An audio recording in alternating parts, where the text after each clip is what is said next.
My friends, let's be honest, when the mainstream media is saying that the Ukrainian counteroffensive is not going well, it's actually a total disaster. Here from CNN, Ukraine's counteroffensive hasn't met expectations. Here's why progress has been slow. You are coping and seething. And check out what they wrote. Milley urged observers to remain patient, saying he expects the counteroffensive to last as long as 10 weeks. Milley! We're halfway through! Tough time never lasts. Only tough people last. Perhaps we can read something better on Newsweek. Russia loses 31,000 soldiers in under 2 months amid counteroffensive. And the Russians are the ones defending in their top tier entrenchments. How about we just take a look at the map, the facts. That was the situation 1 month ago on the 5th of June before the offensive. Alright, analyze everything. And here's the situation now, 1 month later. I think you can come up with your own conclusions. Canadian journalist Neil Howard went to Ukraine and this is what he observed. Ukraine's offensive has been tough going. A month into the campaign, only a handful of villages have been liberated. Helicopters in particular are a challenge, but on the southern front line, spirits are high. By helicopters, he means the Russian Ka-52 and Mi-28N constantly buzzing over Ukrainian formations, which once again is a sign of Ukraine's lack of air defense. Along the Zaporozhye front, Ukraine is attacking along 3 main sectors. On the west side near the villages of Zharebyanki and Patykhetki, the Ukrainians got a 3-kilometer gain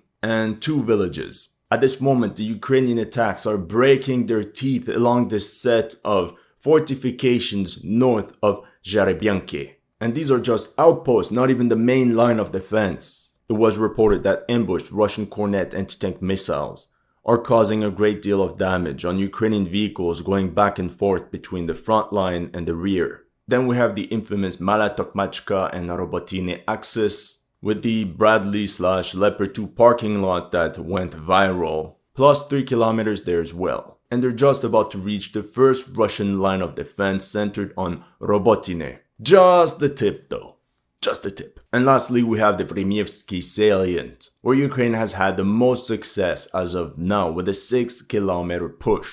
But the main question is, at what cost? There are many videos I can show you, but let's focus on one of the latest ones. In total, 6 Bradley infantry fighting vehicles and an IMR-2 engineering vehicle were abandoned. Oryx reported 27 M2A2 Bradley ODS SA destroyed or damaged. And like the journalist from Forbes, David Axe said, equally good chance there are M2 losses that no outside observer have documented. And what about manpower losses? Russian reports talk about 13 to 16,000 Ukrainian casualties, KIA or wounded, in the past 30 days of operations. In preparation for this offensive, Ukraine has mobilized left and right across the country. And there are also growing reports of foreign recruits from Latin America within the ranks of the Ukrainian army, mainly Colombia, Ecuador, Mexico, and Argentina, which is in itself an indication of the overall situation. At this moment, it seems Ukraine is preparing a major offensive in the Kakhovka Reservoir sector, with the main armored fist assembled near Lobkove. We're talking about part of the NATO-trained 117th and 118th Mechanized Brigades, plus 1 tank battalion of the 116th Mechanized Brigade. And let me tell you, there will be a lot of fisting in this sector. Meanwhile, the Kakhovka Reservoir has almost dried out and turned into some mushy desert, which could theoretically be crossed by Ukrainian forces. Oh, sorry CNN, I cut you off. So why was progress so slow? A Ukrainian soldier drafted from a police unit called Yevhen told the New York Times, "They dug in, they mined, they're ready. It is difficult, but there's no other option." And here, the BBC. The lethal minefields holding up Kyiv's counter-offensive. The soldiers expressed frustration about a lack of mine-clearing equipment and a shortage of sappers, 4 of whom had been injured in recent weeks. That's the thing, like you can see in this video, hundreds of Ukrainian soldiers are going through NATO basic training in the UK. And let me be clear, that's great. But they won't ever be able to apply these fancy tactical stunts if they can't even get through minefields. In this footage, you can see Ukrainian troops walk through another steel graveyard. Two destroyed Bradley IVs and a T-64 that reportedly got hit when crossing over a minefield. However, what's worrying is that this happened relatively far from the front line. And in this video, we see the aftermath. A Soviet-era IMR-2 and a German Panzer II were sent to salvage these vehicles and bring them back to the rear for repair. So it's good news, but as you can imagine, it's very tedious and time-consuming. However, it goes to show how important these engineering vehicles are for Ukraine. And let me be blunt, they don't have enough. As of now, Ukraine has received 10 Panzer II from Germany. And as of the 29th of June 2023, Germany sent another 5 units, as well as 2 new generation BPZ-3 Büffels. To be honest, the German Bundeswehr still has 73 of those recovery vehicles laying around in storage. So if NATO wants to plunder the arsenal of the Bundeswehr, it's open bar. Welcome to History Legends, and here are the latest news of the Russo-Ukrainian war. Remember that if you're new to this channel, make sure to like and subscribe. As you know, just like with many other commentators, some of my Ukraine videos have been targeted with limited or no ads. So make sure to check out my Patreon or PayPal to keep the show running. Thank you to everyone that has already helped. And welcome to the headquarters. Okay, back to the burning Bradleys. No offense to you if your name is Brad Lee. Turns out these belong to Ukraine's flagship unit, the 47th Mechanized Brigade. As a reminder, it's the unit with young commanders, the new gen #NATO ones, like Chief Master Sergeant Valery Marcus. Now there's a horrible drone footage of some of his men entering a minefield. Actually, it's the video from the 2 Bradleys and the T-64 I showed you earlier. It's pretty gore. But yeah, it was really hard for me to watch. We see a platoon-sized unit composed of 2 M2 Bradleys and a T-64 stuck in open ground. In spite of all the high-tech equipment, I was surprised by how the Ukrainians used a white ribbon to mark the safe and cleared corridor. Despite this measure, they entered the minefield. The mine-rolling T-64 and the IFV were hit by anti-tank mines. The normal procedure is that the path they're going to use would have to be cleared by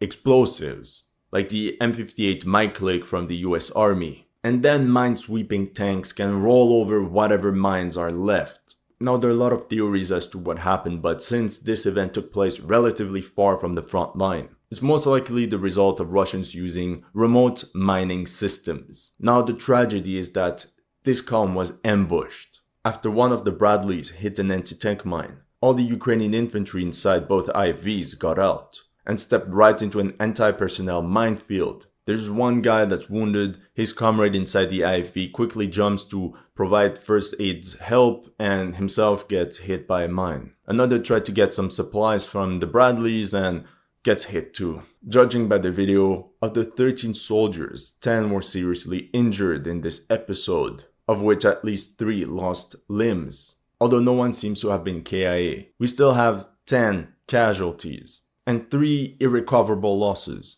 from an elite unit whose losses cannot easily be replaced. Now that's one event. How many times do you think such things happened in the past month? However, everyone be reassured, because the Washington Post tells us, don't second guess the Ukrainian counteroffensive. It's just starting. Right. Now in the article they admit the following. The Ukrainian task today is considerably more difficult than it was then, because in the 7 months since, the Kremlin has mobilized many more men and built many more fortifications and minefields. The Ukrainians are now advancing through thick minefields across flat, open ground. If only someone had talked about all of this a long time ago. And what did the Ukrainians do during these 7 months?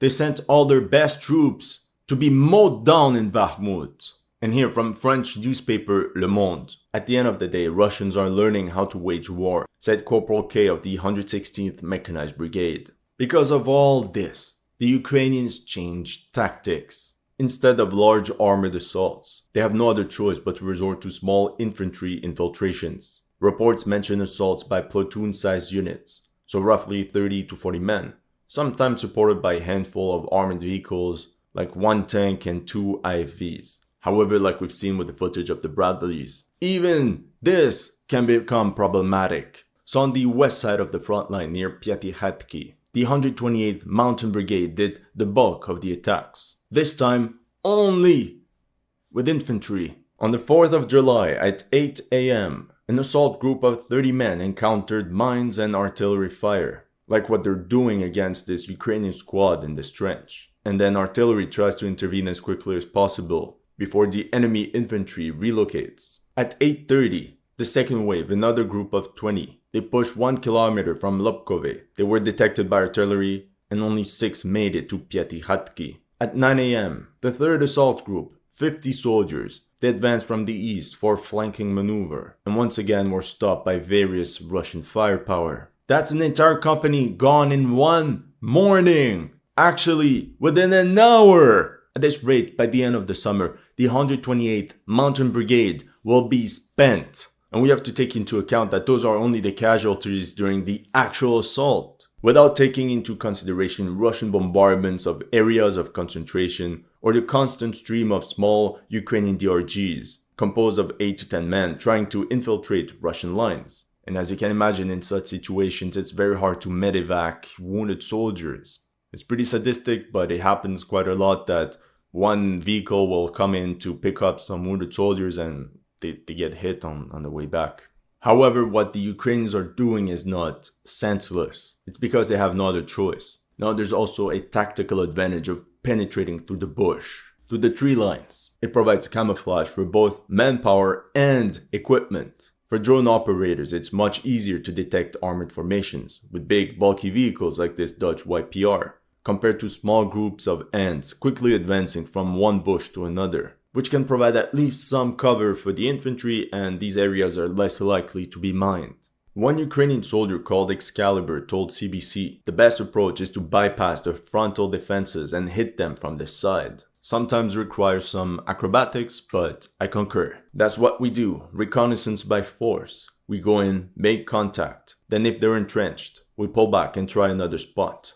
There's always some place where they will crack. You can never go wrong aiming for the crack. Now the reality is that most Ukrainian assault battalions are supported by territorial defense units. Let me run you through a scenario. Assault squads secure an enemy position, then they're immediately rotated out and replaced by Mobics or conscripts from terror battalions. Here you can see an example of such rotation. I counted 24 Ukrainian soldiers leaving the forest belt they had settled in, and replaced by 2 squads coming in with bags full of supplies and ammunition. Sadly, sometimes the rotation doesn't go as smoothly. Here you can see a BMP picking up 7 Ukrainian soldiers before getting knocked out by a mine. While the assault squads are refitting at the rear, territorial defense units will take the brunt of Russian artillery. And it's pretty sadistic too on the Ukrainian side. These guys have 3 days to 2 weeks of training at most. There's no way they can storm enemy positions. Let's be honest, for the Ukraine command, these Mobics can't even shoot their guns. And they don't really know what they're getting into, so they'll just sit in trenches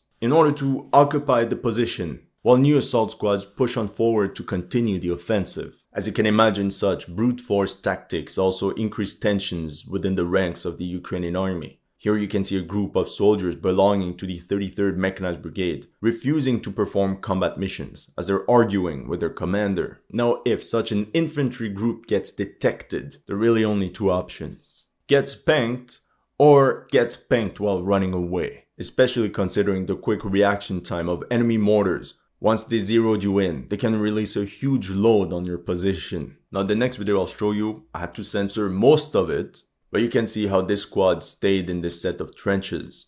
Most likely because half the squad was KIA or wounded. It's horrible, they're literally piled up on top of each other not knowing what to do. And the worst is that they suffered badly from the follow-up Russian counterattack. In the end, in this area only 1 Ukrainian soldier was left and he was captured. Meanwhile, this Ukraine group here preferred to run away as soon as they got detected. Most likely because the tree line they had settled in was too small to provide proper cover. Or simply because they called for support and the Ukraine command said, "You guys are on your own." And if they run away because of the failures of their own command, they'll get blamed for it and punished. Overall, Ukraine did make some noticeable gains in the Vremyevsky salient using these small group tactics. During our last update, Ukrainian forces had captured this set of villages and hamlets along the Mokra Yali River, but they could not push further as they got caught in a bottleneck.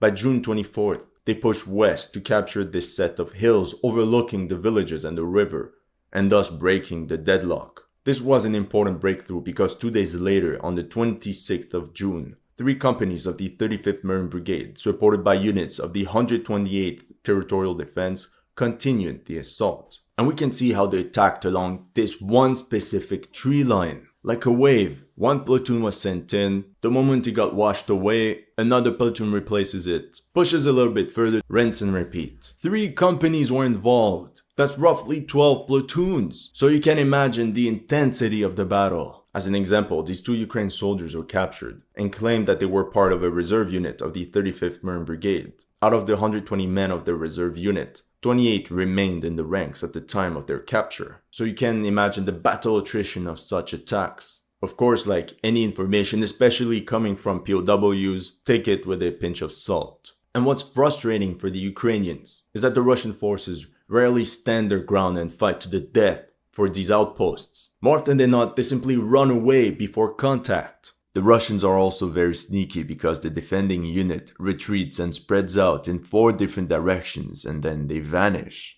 After that, Russian artillery and airstrikes pound Ukrainian assault squads and deal as much damage as possible from afar. Then the Russian army counterattacks with fresh troops, plus the units that previously retreated, in order to form an augmented attack force. Together they storm the shell-shocked Ukrainians. As of now, Ukraine did not find a solution to this problem. The Ukrainian flanking maneuver from the Marines was combined with the one of the 31st Mechanized Brigade a little bit to the north, which ended up capturing the village of Rivnopil. As you can see in this video of this Ukrainian squad confirming the capture of the settlement. It's also noteworthy that the 32nd Mechanized Brigade, that fought in the sector and mostly composed of conscripts, was rotated out and removed from the front altogether. We can speculate as to why this was done, but you can have an idea. Meanwhile, the Ukrainian 37th Marine Brigade has not been able to make any progress on the east side of the salient. It was a unit equipped with a number of French AMX-10 RC wheeled tanks. Reportedly, the French light tanks performed poorly, mainly because of its thin armor. We're talking about 20 to 40 millimeter. Apparently, all over the front, 9 of the 30 that have been delivered to Ukraine are already destroyed or damaged.